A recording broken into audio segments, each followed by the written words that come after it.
गिबि गिबियावनो जोंनि मिडिया नोंथांमोन दिनैनि NLFB सानजामारि डिजेनरेट केम्पआव नुजाफैनो हानाय गासैबो नोंथांमोनखौ आं साबायखर बावो। मानो होनोबा सानथाम सानब्रैसो जाबाय कि एम बाथा आर्मि चिफ NLFBनि बिथांखौ हमदों बा जेलाव लांदों बेफोरनि खोथा बहुद बानसावलायनाय खोनादों मिडियायाव आरो माबाफ्राव इउटुबफ्राव। दा बिनि थार गुबै जाथाया मा बेखौ आं फोरमायनो थांगासिनो दङ। 25 तारिख जुलाइ जायगाया जाहैबाय काजलगाव सानजौफुनि टाइमाव सानै पुलिस पार्सनेल थांदोंमोन आर्मि चिफखौ लोगो हमनो, एम बाथाखौ लोगो हमनो। एम बाथाया न'आव दंमोन, बिनि उनाव बियो काजलगावआव फैदोंमोन ओरैनो बेरायनो होननानै। बे समावहाय स्पेशल ब्रान्सनि सासे अफिसार दंमोन लाटुक दास आरो मनेस्वर बे OC क'क्राझार। बिसोर सानै मानसिया थारमाने NLFBनि आर्मि चिफ एम बाथाखौ नोंखौ लोगो हमनांगौ, नों बहा दं होननानै कन्टेक्ट खालामनानै थांदों। बिसोरो सानैबो सिभिल ड्रेसाव थांदों 25 तारिख जुलाइ सानजौफुनि टाइम। ज' लोगो हमलायनानै रायलायनानै साहा लोंलायनानै चावमिन जालायनानै बिसोरो बुंबाय कि SP लेंहरदों, माबा मोनसे खोथा रायलायनांगौ दं होननानै। अब्ला बिसोरो साहा लोंखांनानै ज' नोंखौ SP लेंहरदों होननानै क'क्राझाराव होननानै लानानै फैदों। जेब्ला ज' फैयो जोंनि आर्मि चिफआ एम बाथाया गावनि पार्सनेल गारियाव दंमोन आरो लाटुक दास स्पेशल ब्रान्सनि अफिसार आरो मानेस्वर बे OC क'क्राझार बिसोरो आलदा गारियाव आरोखि सिभिल ड्रेसाव इउनिफर्म गैया आरोखि। बिसोर जेब्ला लानानै फैयो गेजेर ससेयावहाय फैयै फैनानै बिसोरो SP अफिसाथ' क'क्राझार टाउनावसो नालाय, ओमफ्राय बिसोर मा खालामखो ओरै फैनाया फैदों, फैयै फैनानै जेब्ला थिथागुरि मोनो फ्लाइअभारजों थांसै होननानै लाना थांदों आरोखि माबाखौ जोंनि आर्मि चिफ एम बाथाखौ। जेब्ला फ्लाइअभार मोनो अब्ला बुंबाय सराइकेलायाव गेस्ट हाउसआव थांसै होननानै। अब्ला मा खालामखो सराइकेलायावहाय 7 बेटेलियन दङ आसाम पुलिसनि APPN दङ 7, बिनि गेस्ट हाउसआवहाय थारमाने लाना थांबाय कि SPआ नोंखौ सावरायनो होनना लिंहरदों होननानै। खबर मोननाय लोगो लोगो जोंनि सेंग्राफोर माखासे थांफादों, बिथाङाबो दंमोन आरो बेजों लोगोसे जोंनि माखासे काउन्सिल मेम्बार्सफोर दंमोन, बिसोरबो थांफादों। ओमफ्राय बिनि उनावहाय जाहैबाय लाटुक दासबो दंफायो बेजों आरो OCबो दं मानेस्वरा।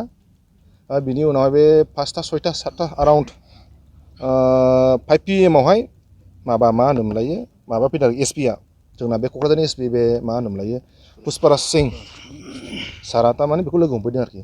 बेखौ लोगो हमनायाव जेबो खोथा रायलायाखै, मोनसेल' खोथा बुंदों न'आव मारै दङ मारै गैया मोजाङै दंजोबो होननानै बुंनायाव एसे खोथा रायलायनायनि उनावनो मोनसेल' खोथा बुंना फैदों बियो, आंनिफ्राय देरसिन अफिसार फैगासिनो दङ नोंखौ लोगो हमनो, नों थाथ' आं थांसै होननानै। ओमफ्राय थायै थाबाय। दाना बे गेस्ट हाउसनिफ्राय जेब्ला 9:30 10:30नि गेजेराव देरसिन अफिसाराथ' फैयाखिसै, SPनि देरसिनथ' फैयाखै, जायखिजाया उदालगुरिनिफ्राय पुलिसफोर फैदों आरोखि पार्सनेल पुलिस DSP ना माबा होननाय खोनादों, बरा ना मा आंथ' एक्जेक्ट नामखौथ' मिथिला। ओमफ्राय बिसोर 9:30 10:30नि गेजेराव फैनानै जिखिजाया बुंफैदों नोंखौ उदालगुरियाव आरो सावरायनो लांनो नागिरदों होननानै बिसोर गारि गंनै फैदों बलेर'। बिनिफ्राय आदा बाथाखौ बा जोंनि आर्मि चिफखौ NLFBनि आर्मि चिफखौ बिसोरो सराइकेला बे 7 APPNनि गेस्ट हाउसनिफ्राय बिसोर लाना थांदों। बिसोरो जुदि प्रि एन्ड प्लान नङामोनबा बिसोरो उदालगुरिनि पुलिसफ्रा फैदों काराइगावजों, बिसोर थांदों 7 APPNआव। जेब्ला जोंनि आर्मि चिफखौ लाना थांनो नागिरो उदालगुरियाव, बिसोरो क'क्राझारजों थाङाखै, बिसोर दस्रा रुट थांदों आरोखि।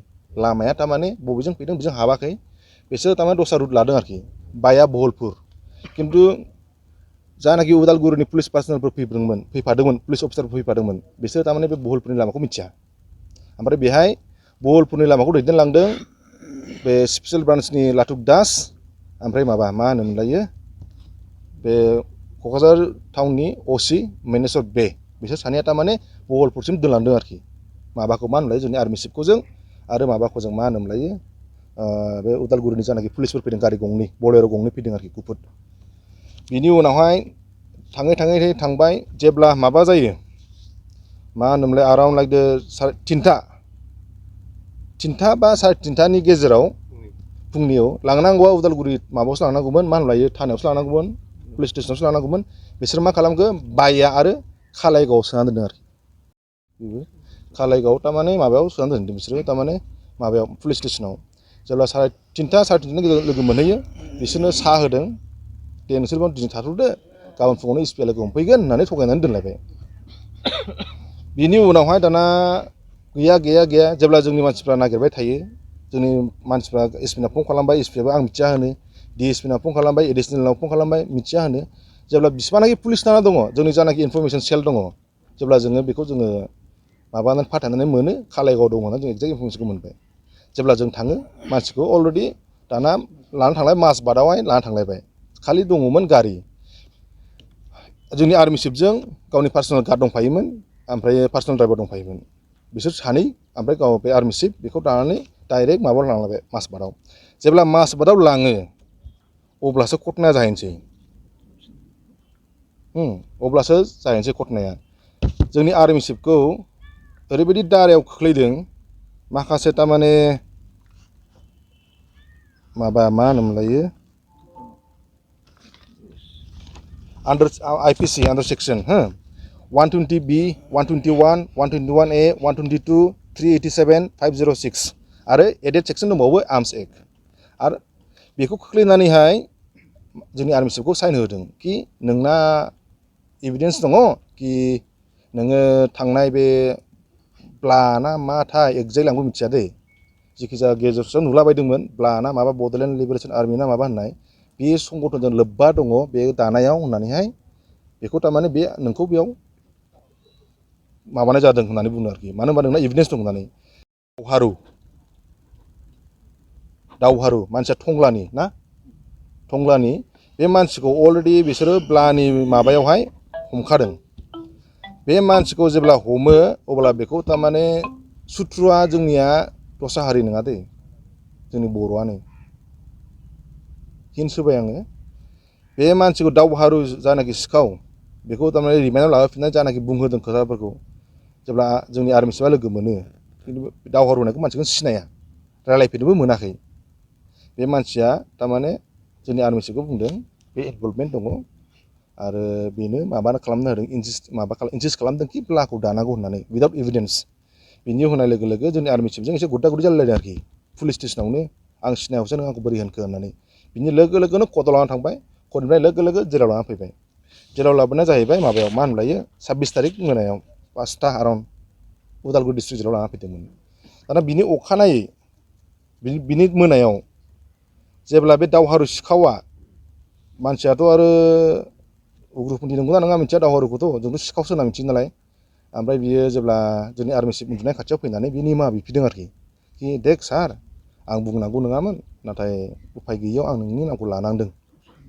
दस्रानि थिननायाव नङाबा आंनि लाइफआनो माबा खालामनो नागिरो होननानै बिदि होननायाव थारमाने बे बुंनांदों होननानै बे दावहारु जानाखि दा उदालगुरि डिस्ट्रिक्ट जेलाव दङ बे मानसिया रोखा होगोन आरोखि बे मानसिखौ सोर फान्दायदों सोर बुंहोआ बे नामखौ दा बुंथ'ला फैगौ समाव बुंगोन मानो होनबा गासैखौबो डिसकस खालामजोबजाया मानो होनबा माखासे खोथाफोर थायो आरो माखासे इनभेस्टिगेसननि खोथा थायो बेखायनो जोङो माखासे खोथाखौ जों डिसकस खालामा आरोखि जिखि जाया दावहारु सिखावा फान्दायदों आरोखि दावहारु सिखाव हारसिं फान्दायाखै थार्ड पार्सन इनभल्भमेन्ट जादों आरोखि बे जाहैबाय ओमफ्राय जों एसपिनाव सोंदों मानि थाखाय बिदि खालामबाय थादों होननाया पलिटिकेल प्रेसार होनदों जानाखि दा एनआइए दङ दा एनडिबिनि जानाखि दा बिथांमोना बा बिदामोना बा फंबायमोना दा साननांगौ लागाय बे बिसोरखि बासायगोन दा बे जोंनिखौबो जुदि हमदोंबा बेखौनो जुदि दासिमाव जुदि लांदोंबा बिसोरखौथ' लांगोन बेखौ नुहुरदों आरोखि आङो दा जुदि बेखौ जुदि एनआइएआवहाय जुदि लांबायबा बेनो बे केसखौ नोंसोर मिथिखायो बे केसआवहाय जोंनि एमबाथाय इनभल्भमेन्ट गैया खामान होदों जानो हागौ जुदि खामानावनो जुदि होनायावनो जुदि बेखौ जुदि सोदोंबा मोनसे संगठनावहाय खामान होग्रा सुप्रिम खामान होग्रा थायो प्रेसिडेन्ट बेनि आन्दाराव थायो जिएस बा प्रेसिडेन्ट गैयाबा भाइस बा जिएस गैयाबा एसिसटेन्ट थायो बिनि उनाव कामान्डार थायो बिनि उनाव कामान थाङो नङा होनबा बिनि उनावसो आर्मि लेभेला मा खालामो एक्जिकिउट खालामो जानाखि अपारेसनानो जाया मानो माबायानो जाया मानो दा जुदि खामान होग्राखौ जुदि हमबायबा बा साजा होयोबा साननानै ला आरो बिनि गोजौआवबोथ' अथरिटि दंमोन दा बिसोरबोथ' थांजोबगोन बिदिबा जानाखि एक्जिकिउट खालामग्रा बिसोरबोथ' थांगोन बिदिबा सोरबाया माबाबाय जेनेबा जोबनानै थांबाय दुखुनांथाव बाथ्रा बेफोरो थैनानै थांबाय खिन्थु गासैखौबो थारमाने ल'आ आखायाव लाजोबगोन आरोखि बिसोरखौ दा बिसोर सानदोंमोन खोमा जानाखि जोंनि आर्मि चिफखौ आङो जा बुजिनायाव आंनि साननायाव आरोखि ना ओरैनो पलिटिकेल प्रेसार होनानै मास मोनसे मोननैसो जेलाव दोननानै बख'फिननो जाहाथे मानसिया एसे सोलायथों एसे अख्रा सानदोंमोन खोमा खिन्थु बेबायदि फान्दायनाया दा एसे गाज्रि लामायाव आगान सुरनाय बायदि मोनदों आरोखि बे पार्सनेलसो बियो बे पार्सनेल बुंनाय माने बे नुहुरखानायखा जुदि सासे जुदि बिदि गोनांखौ जुदि सोबायबा बाखियालाय माथो दंबावो बेल'थ' नङामोन इनभल्भमेन्टआव 2015नियाव 14-15नि जानाखि जाथाय जानानै थांनाय बेखौ जे लांबाबो गासिबोथ' ओंखारजोबगोन गासिबोथ' लांजाजोबगोन दा बे खोथा आरोखि दा आङो जोंनि दा बिटिसि सरकार मानगोनां जोंनि CM बिटिसिनि माबा प्रमद बर' सार आं खावलायनो सानो जानाखि एकर्डआ जानानै थांबाय NLFB हिसाबै जों रावखौबो नासयाखै रावजोंबो जों बुलायाखै जों रावखौबो गावथाराखै जों रावखौबो बुथाराखै इनफेक्ट जोंखौहाय जेब्ला इनफरमेसना बिसिनाव दंजोबो मानो होनबा 25 थारिखआव जेब्ला काजलगावआवहाय जोंनि आर्मि चिफ M बाथाखौ जानाखि लाथुक दास आरो मनेस्वर बे OC सिभिल ड्रेसाव थांना लायदोंमोन बिनि सानसे सिगां बा ओइदिनखालि मिटिं जानायनि जोंनाव इनफरमेसन दङ एक्जेक्ट डेटखौ मिथिया खिन्थु सानसे सिगां बा ओइदिनखालि मिटिं जादोंमोन कि बाथाखौ माबा मोनसे सरासनस्रा पलिटिकेल प्रेसाराव माबा मोनसे खालामनो दोनथ'नि होननानै मानो होनबा संगठनखौ थारमाने इनफरमेसन जों मोननाय मथेबा जोंनिया मोननै फेक्सन जानानै दं दा मोनसे एक्सपेल जानाय मोनसे फेक्सन दङ दा ओमफ्राय जोंनि फेक्सन दङ दा बिसोरखौ जोंनि आर्मि चिफखौ आं उदालगुरियाव थांदोंमोन लोगो हमनो होननानै आङो लोगोथ' मोनाखिसै जिखि जाया आङो सासे मानसिनिफ्राय सर्स मोन्दों इनफरमेसन मोन्दों जोंनि इनफरमेसन सेलनिफ्राय थारमाने मेसेज होलांदों कि आंनोहाय बेखौहाय थारमाने आर्मि चिफ M बाथाखौहाय NLFBनि जानाखि दारा दङ होनाय बेयावहाय बिनि केसाथ' फिसा नालाय बेखौथ' थाब गगोन उइदिन द 15 to 20 डेजनि गेजेराव गगोन जानाखि IPC कड माबायाव आन्डार सेक्सनाव होनाय बियो लयार लाबानो गयो नालाय दा NLFBनि केसाव थाङाखिसै बिनिया 2015नि केसखौथ' नोंथांमोना मिथिगौदां मानिमोन बेलाय केसालाय नोंथांमोना साबसिन मिथिगौदां मिडियानि मानसिफ्रा 14 ना 15 2014-15 जानाखि NIA घटनाया जानो हागौ 2014 खिन्थु NIA आखायाव लादों 2015 नोंथांमोना बिराद मोजां मिथियो आरो जोंनि रायजो राजाफ्रा मिथियो घटनायाव दा बे घटनायावसो बिथांखौ दा लाना थांबाय बेखौ जुदि नोजोर बोनानै नायोबा जोंनि आर्मि चिफखौ M बाथाखौ दा सानबानि थाखाय NIA जुदि रिमाइन्डआव लांदोंबा NIA NLFB आफाद थानाय समाव गैयामोन बिनिया जों रावखौबो बुथाराखै रावखौबो दमबो होआखै जोंनि जेबो केस गैया NLFB आफाद हिसाबै M बाथाया नाथाय बिनि केसा NDFBआव थानायाव जादों दा बेखौ जुदि बाव लांबायबा साननांगौ बाथ्राया बेसो बेखौ थारमाने पलिटिकेलाइज माने खालामनो नागिरबाय दा जुदि जोंनि M बाथाखौ आर्मि चिफखौ NIA जुदि लांबायबा माबायाव लांदों दा मा होनलाय एक्जेक्ट लकेसना माबायाव सानमारियाव बे CBI आरो NIAनि कर्ट दंना सेसन जाज ना माबा दङ बे जायगायाव लानानै थांदों दा 5 डेसनि रिमाइन्डआवहाय कर्टआव लानानै थांसिगोन NIA दा दुखुनांथाव बाथ्राया आं बेखौसो बुंनो थांदों जानाखि सान्थि सुक्ति जादोंमोन बिटिआर एग्रिमेन्ट 2020आव दा बेखौ जुदि रेफारेन्स जुदि जों लानानै जुदि नायोबा दा आरो बेखौ जुदि NIA आव जुदि सोहैफिनदोंबा NLFBनि आर्मि चिफ M बाथाया गैयाबाबो 20 बा 25 बोसोर NDBआव मावबोबाय बे गुदुं गुसु गोखा गोखै सोर मा खालामदों सोर मा खालामाखै गासिबो A to Z मिथिजोबो बेखौ जुदि लांबायबा जानाखि दा NIA दङ दा NDBनि जानाखि दा बिथांमोना बा बिदामोना बा फंबायमोना दा साननांगौ लागा बे बिसोरखि बासायगोन दा बे जोंनिखौबो जुदि हमदोंबा बेखौनो जुदि दासिमाव जुदि लांदोंबा बिसोरखौबोथ' लांगोन बेखौ नुदों आरोखि आङो। दा जुदि बेखौ जुदि NIA आवहाय जुदि लांबायबा बेनो बे केसखौ नोंसोर मिथिखायो, बे केसावहाय जोंनि एमबाथाया इनभल्भमेन्ट गैया। खामान होदों जानो हागौ। जुदि खामानावनो जुदि होनायाव जुदि बेखौ जुदि सोदोंबा, मोनसे संगठनावहाय खामान होग्रा सुप्रिम खामान होग्रा थायो प्रेसिडेन्ट, बिनि आन्दाराव थायो GS, बा प्रेसिडेन्ट गैयाबा भाइस, बा GS गैयाबा एसिसटेन्ट थायो, बिनि उनाव कामान्डार थायो, बिनि उनाव कामान थाङो, नङा होनबा? बिनि उनावसो आर्मि लेभेला मा खालामो? एक्जिकिउट खालामो, माबाया जाया माने। दा जुदि खामान होग्राखौ जुदि हमबायबा बा साजा होयोबा, साननानै ला आरो बिनि गोजौआवबोथ' अथ'रिटि दंमोन, दा बिसोरबोथ' थांजोबगोन बिदिबा। जानाखि एक्जिकिउट खालामग्रा बिसोरबोथ' थांगोन बिदिबा। सोरबाया माबाबाय जेनेबा जोबनानै थांबाय, दुखुनांथाव बाथ्रा बेफोरो, थैनानै थांबाय। खिन्थु गासैखौबो थारमाने ल'आ आखायाव लाजोबगोन आरोखि बिसोरखौ। दा बिसोर सानदोंमोन खोमा, जानाखि जोंनि आर्मि चिफखौ आङो जा बुजिनायाव, आंनि साननायाव आरोखि ना, ओरैनो पलिटिकेल प्रेसार होनानै मास मोनसे मोननैसो जेलाव दोननानै बख'फिननो, जाहाथे मानसिया एसे सोलायथों, एसे अख्रा सानदोंमोन खोमा। खिन्थु बेबायदि फान्दायनाया दा एसे गाज्रि लामायाव आगान सुरनाय बायदि मोनदों आरोखि। बे पार्सनेलसो बियो, बे पार्सनेल बुंनाय माने बे नुहुरखानायखा। जुदि सासे जुदि बिदि गोनांखौ जुदि सोबायबा, बाखियालाय माथो दंबावो। बेल'थ' नङामोन इनभल्भमेन्टआव 2015नियाव, 14-15नि जानाखि जाथाय जानानै थांनाय। बेखौ जे लांबाबो गासिबोथ' ओंखारजोबगोन, गासिबोथ' लांजाजोबगोन। दा बे खोथा आरोखि। दा आङो जोंनि दा BTC सरकार, मानगोनां जोंनि CM BTCनि माबा प्रमद बर' सार, आं खावलायनो सानो, जानाखि एकर्डआ जानानै थांबाय, NLFB हिसाबै जों रावखौबो नासयाखै, रावजोंबो जों बुलायाखै, जों रावखौबो गावथाराखै, जों रावखौबो बुथाराखै। इनफेक्ट जोंखौहाय जेब्ला इनफरमेसना बिसिनाव दंजोबो, मानो होनबा 25 थारिखआव जेब्ला काजलगावआवहाय जोंनि आर्मि चिफ एम बाथाखौ जानाखि लाथुक दास आरो मनेस्वर बे OC सिभिल ड्रेसाव थांना लायदोंमोन, बिनि सानसे सिगां बा ओइदिनखालि मिटिं जानायनि जोंनाव इनफरमेसन दङ।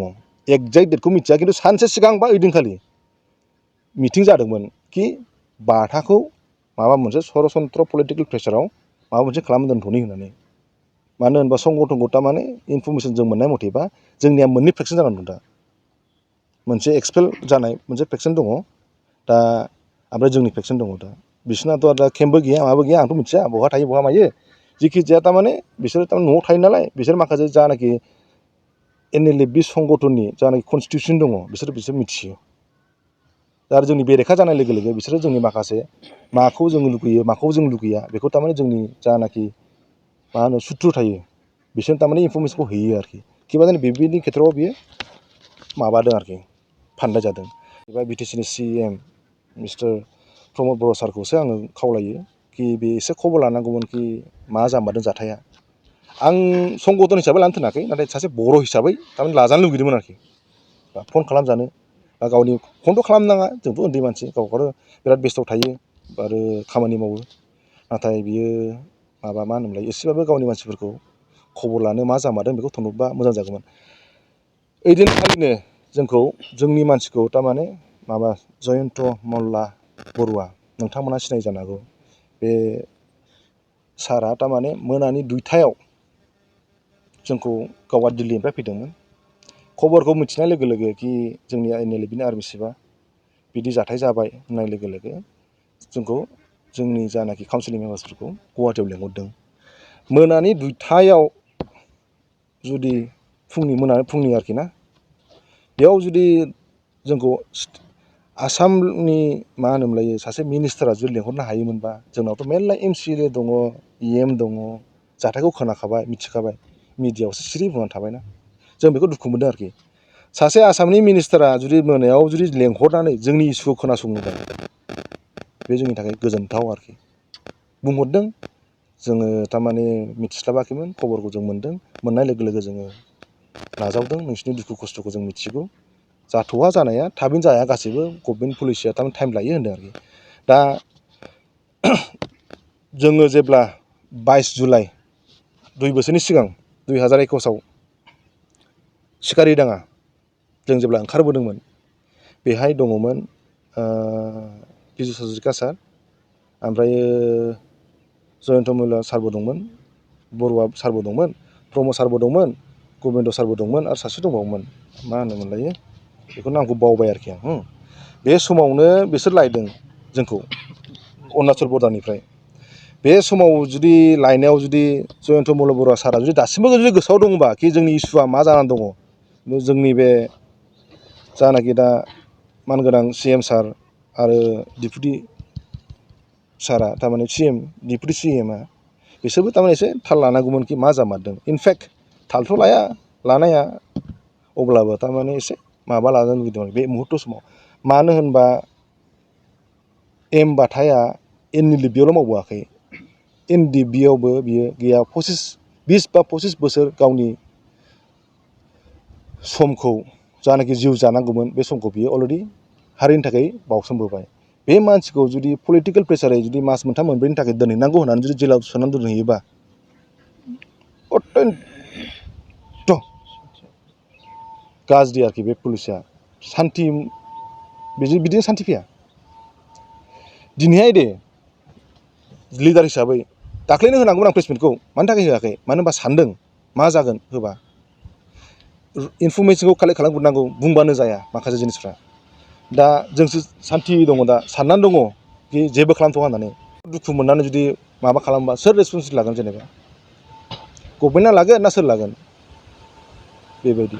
दा जिखि जाया जोङो दा आसामनि CM मानगोनां डक्टर हिमन्त बिश्व शर्माजों जोङो कन्टेक्ट खालामनो नाजागोन।